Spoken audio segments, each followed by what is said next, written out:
following me? I don't know yet. Well, it seems to be following my hair. That's neither here nor there. It is following my fucking hair. All right, let's see if I can get it to follow my eyeball. Well, it would be nice if it would follow my eye. Let's see if this works now. I am ready to record, so I'm going to get started with my recording. And this is the way it's going to go. So, it is July 22nd, 2021. I'm going to make it's a Thursday. I'm going to make a short video today, hopefully. Maybe 5 to 10 minutes at most. And I'm going to talk a little bit about the most embarrassing day of my life that I can remember. And believe me, I had many to choose from. And this one involves Fipsco, the company that I started when I was in my 20s and grew it from one employee to about 100 when I sold it to a much larger company near the end of the last century. Fipsco was of my own making. It is maybe the only thing I can point to in my life and say, I did that. It was me. I am the one who managed to put that together, the ideas, the products, the sales force. I hired everybody at Fipsco, every person that ever worked at Fipsco. I interviewed them, I devised a way to find them, I interviewed candidates, and I filled positions. I was the person almost solely who decided these are the projects we're going to be working on for this next period of time, and these are the kind of people we need to employ. And that went from the administrative staff to the technical staff. That was me. That was one of my key, if not, certainly one of my key roles. I'm the one that came up with all the ideas over the time that we ran as a company while I was there. When I say ideas, I mean I was the one who thought about marketing strategies, products that we were going to sell, and then how we were going to go about selling those products. That was me. I am the one who did that. So it is surprising to me that my most embarrassing day, the one that I felt most uneasy about in the time that it was occurring, in the moment, was a day at Fipsco. I created the culture at Fipsco. I'm the one that decided how Fipsco should operate as a company. And I set the rules. We were a non-smoking environment. And I wrote the manual. And I wrote the guidelines for how we should operate as a company. So I did all that. Now, I was an extrovert. No, I said that backwards. I was an introvert. And I had to possess an extrovert's body or attitude because I was running a company. And I grew it from, as I said, from a very small organization to what in my estimation was a large organization. The most comfortable moments of operating Fipsco for me was when it was under 25 people. Once it became more than 25 people, the awesome burden of keeping that business going overwhelmed any of the pleasures of the day-to-day enjoyment of running that company. So there'll be another video where I will talk in depth about Fipsco and how I set it up and how I managed to grow it and then sell it. But this isn't that video. This video is just about one particular day. It was a day in September, nice, beautiful fall day, I remember. And the reason I remember that, it was my birthday. I don't remember exactly which birthday, but it would have been somewhere when I was in my 40s. The company had been operating successfully for some time, always turning a profit, paying everybody's salaries, including mine and my partner John Dayton. And I knew the employees. I knew them as well as what I think most owners of a small business would know their employees. I knew their children's names. I knew many of their interests because over the years we had engaged in small talk, something that I'm not particularly good at, not gifted at. And, I came to know my family of employees. And in many ways I thought of them as my family. They certainly were not my family. That's just, an attitude that I tried to maintain as I ran that small business.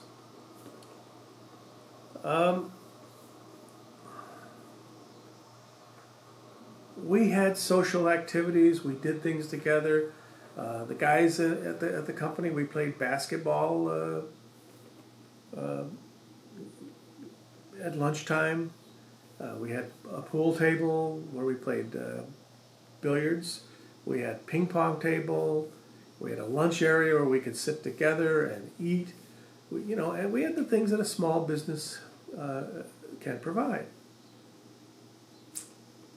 So, the day that I'm talking about, I was sitting in my office, and this is when we were at the first FIPSCO building. It was near the end of the time that we were at that building.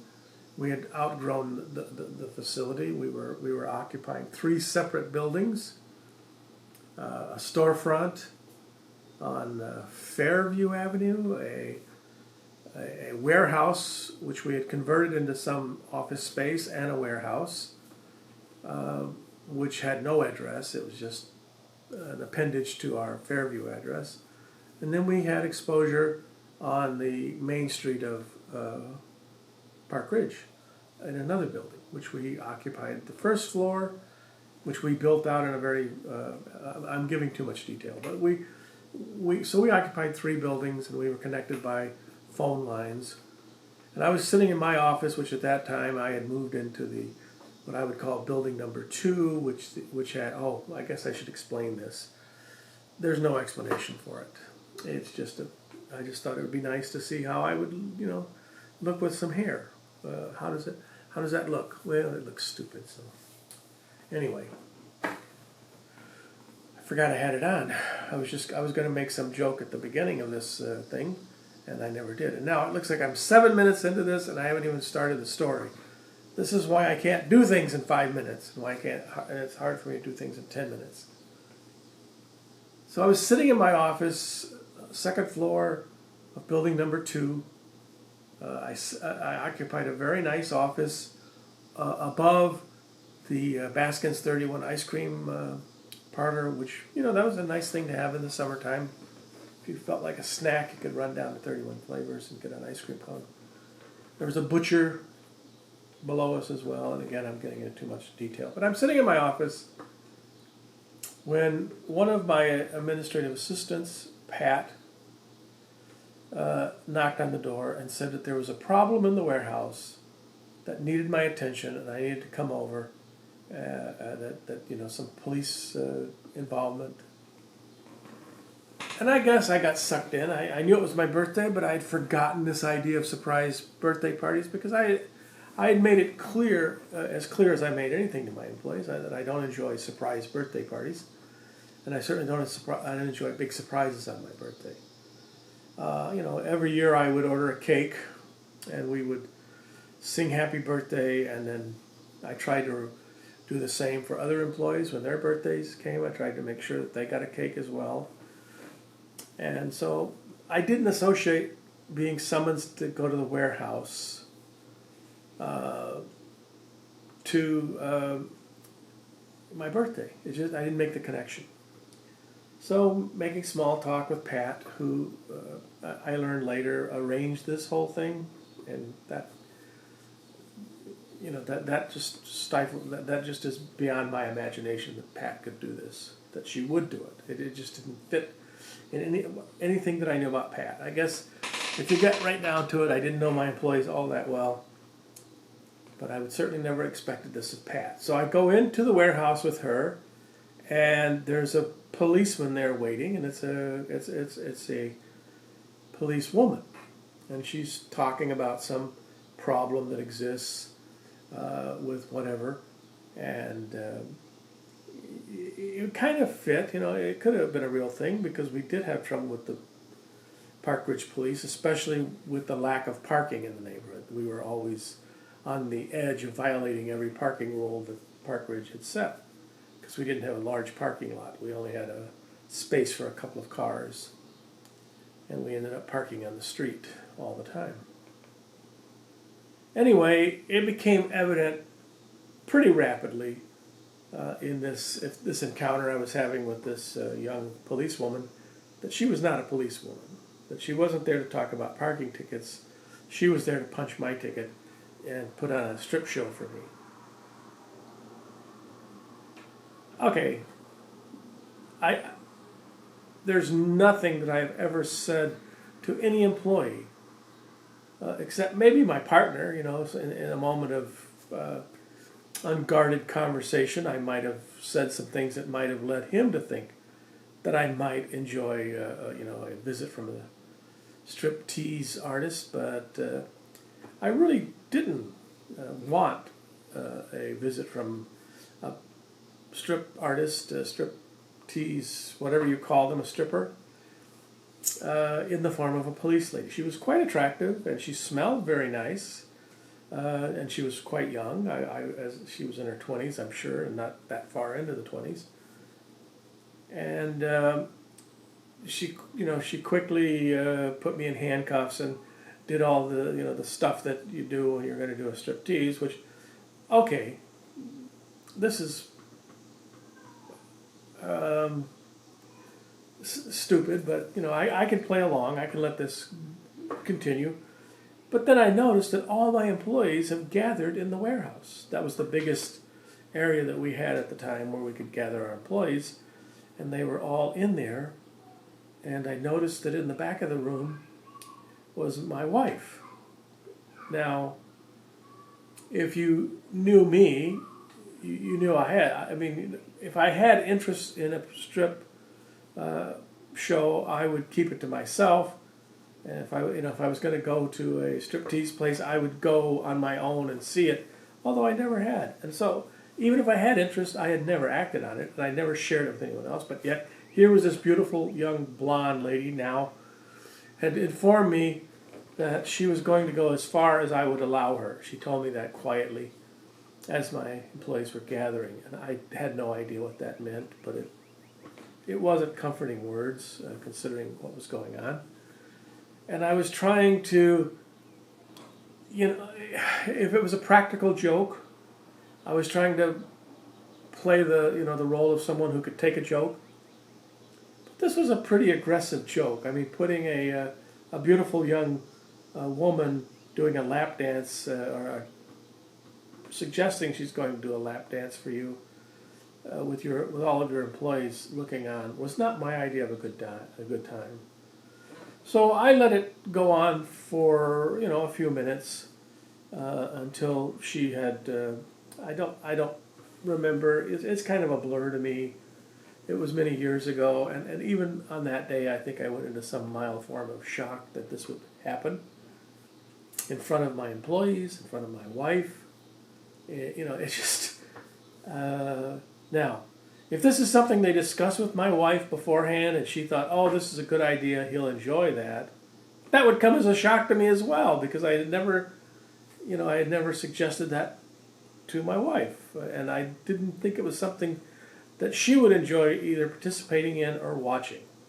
So I just felt uncomfortable to the max. I mean, here was this beautiful young woman plying her trade, and all I wanted her to do was stop, and to stop this silliness. Now, could I have enjoyed watching that lady take off her clothes in some other way, some other environment, in a more private? Maybe, I don't know. But it wasn't something that I was trying to, that I was interested in doing at the time. But anyway, I was totally confused. I mean, what was the point of having that young stripper come and show her goods to me? And believe me, she was at the top of her form. and maybe at the top of the trade. And then what really came as a surprise to me was that I was told that Pat, who I thought was a very conservative, no messing around woman, a little bit older than myself, how would she be doing that for? Did they, and my questioning of this whole affair, and certainly it never went to it never rose to the definition of an affair, but my question was, why did they do it? I mean, what was the purpose of it? If they knew me, they would have known, everybody in that room who knew me, and that should have included most of them, knew that this is not something that I would have arranged for myself, nor would have I asked anyone else to arrange it, nor would have been comfortable with it. So was it a practical joke? I mean, okay, here's what I'm thinking. It was done for my pleasure. Maybe. But that means they totally misread what I would find pleasurable. A young woman stripping down and showing me her wares in front of all my employees and my family, not something that I would call strictly pleasure. I mean, at best it was a mixed bag of pleasure. There was no, but for me at that time, very little in the way of pleasure. So if it wasn't done to give me pleasure or enjoyment, was it done as a joke that they could all laugh about? So was I now made the brunt of a practical joke? Maybe. That doesn't, I mean, that would seem kind of weird too.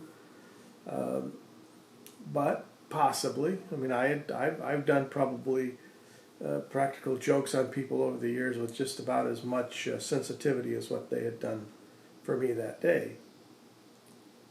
So, if not a practical joke, was it then some form of aggression? Were they doing it with the very reason or understanding of what it would cause me, which was embarrassment, which was, anxiety?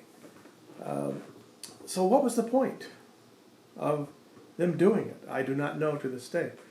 I heard them talking afterwards about how beautiful she was, and I think that's true. I don't have any photos of her, and not all that much recollection of what she looked like. I remember that she was in very good shape, and I went far. I let the festivities go on far enough so that I could determine. Yep, she was up to the task of taking it as far as I would let her.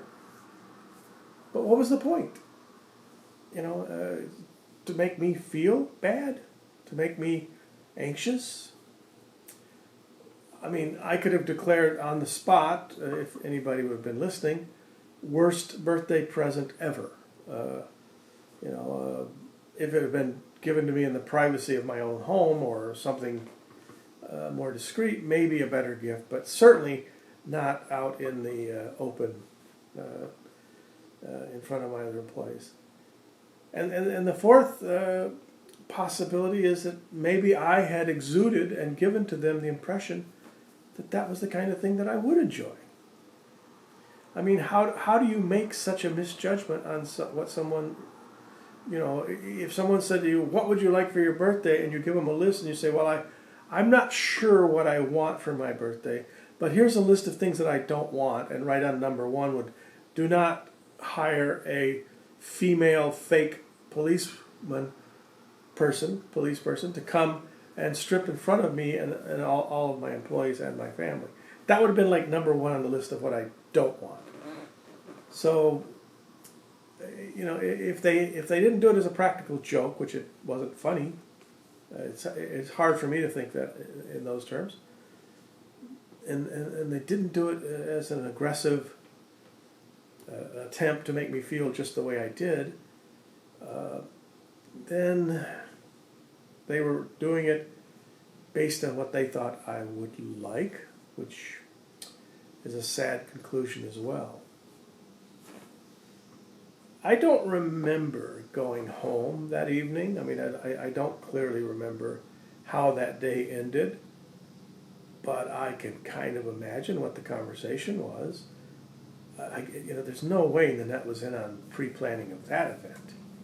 And, if she was, and they told her they were going to do that and they invited her, well, she must have known what she was coming for. Did they tell her she was coming for cake and ice cream and forget to mention that the cake was, a lady taking off all of her clothes and dancing on your husband's lap? Did they fail to mention that to her? Then shame on them. And if they told her, we're going to be doing this with your husband, and she went along with it, then I guess shame on her. Somebody should have said no. I would have said no.